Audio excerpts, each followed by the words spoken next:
Би одоо Ханчжоугийн 19-р Азийн наадмын эрхтэн хөл бөмбөгийн хэсгийн тэмцээнээ авах талбайд ирээд байна.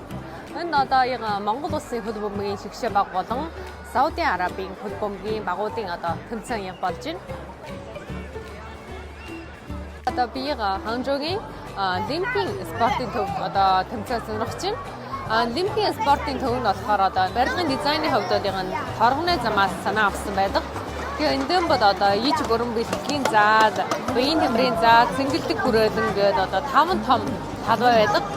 Тэгээд энэ 5 том талбайгаан бол хооронд нь одоо торгоны замын дизайнтайгаа уялдуулаад хооронд нь холбосон байдаг.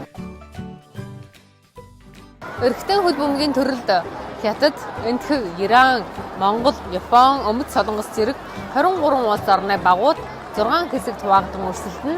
Эрхтэн эмэгтэй хөл бөмбөгийн төрөл тус бүр 1 алтан медаль, нийт 2 алтан медалийн эзэн тодорхойлно.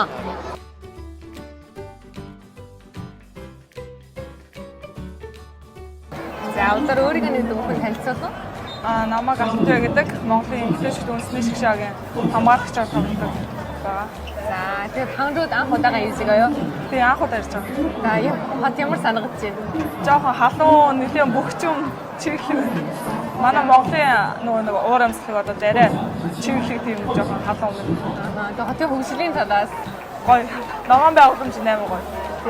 Тэгээд хот ч бас шинэхэн тохоор амар ингээд хятад нэртэй хот шүү дээ. Алдартай хот. Эрэгтэй бас нэлийн судалсан. Ер нь бол цаг агаар бүхэмээ судалж байгаа гэсэн. Шинэ технологийн талаар одоо аль танд их дүгм санагдсан уу?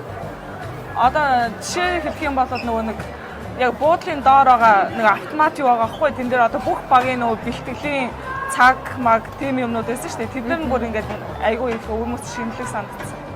Өөрөө нэг аль төрлөөр одоо урдаа авах гэж дараа нь нөө хөлөмгийн төрлөөр орж байгаа. Тэгээд энэ удаад манайх нэлийн 2 чанга багтай нэг зоонд орсон байгаа.